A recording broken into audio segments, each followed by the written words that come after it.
de ceux qu'on appelle les Coraniyoun, les coranistes. Ils disent que eux, ils croient que Muhammad sallallahu alayhi wa sallam, il est le dernier prophète. Mais les hadiths rapportés que le prophète a dit là, eux, ils ont des doutes. Eux, ils ne sont pas sûrs que ces paroles-là ont été dites vraiment par le prophète sallallahu alayhi wa sallam. Donc, eux, ils se contentent du Coran. Maintenant, on leur pose la question.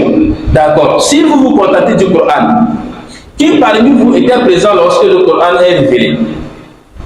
Ça, c'est la question. D'accord.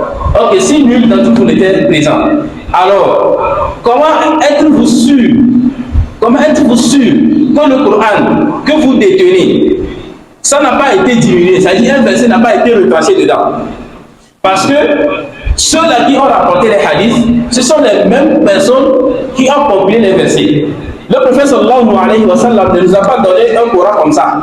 Ça dit que de Fatiha jusqu'à Nas. Autant du prophète, il n'y avait pas ça. Les gens mémorisaient le Coran. Et le Coran n'était pas rassemblé chez une seule personne.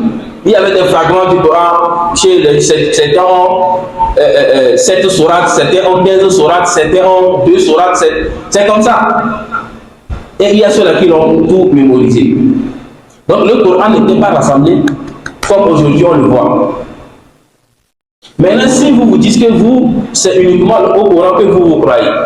Maintenant, donnez-nous les preuves que le Coran là que vous détenez là, il n'y a pas un verset qui a été retranché ou bien ajouté. Parce que ceux-là qui ont rassemblé le Coran, ce sont les mêmes personnes qui ont rapporté les hadiths.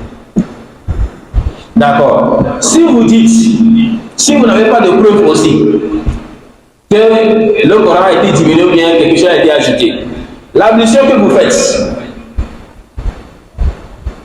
est-ce que la manière dont vous faites les ablutions, ça a été décrit comme ça dans le Coran? Allah subhanahu wa ta'ala, il a dit إِذَا قُمْتُمْ إِلَى الصَّلَاةِ فَاغْسِلُوا وُجُوهَكُمْ وَأَيْدِيَكُمْ إِلَى الْمَرَافِقِ.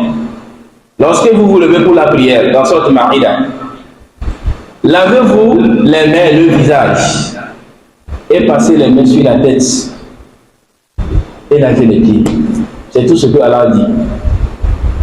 Maintenant, le fait que toi tu dises Bismillah avant de commencer l'ablution, c'est dans le Coran. Quand tu fais la main 3 fois, c'est dans le Coran.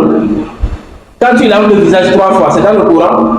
Quand tu mets l'eau dans la bouche et dans les narines, c'est dans le Coran. Quand tu laves les oreilles, c'est dans le Coran. Donc déjà ils ont échoué.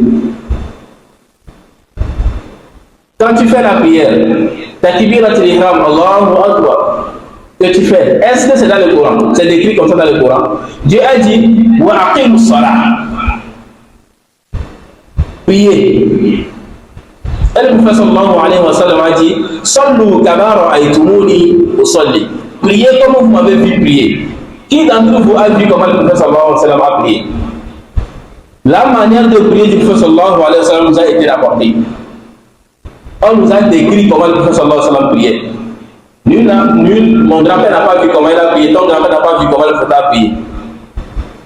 Vous dites que non, c'est ton grand-père qui t'a raconté. Ton grand-père n'a pas vu le prophète. Donc c'est quelqu'un, c'est les compagnons qui ont rapporté la description du prophète sallallahu alayhi wa sallam. Donc si toi, si tu dis que tu pries et que tu ne crois pas au hadith, là ça dit il y a un problème. Donc ceux-là, ils sont des égarés. Qu'Allah nous en préserve.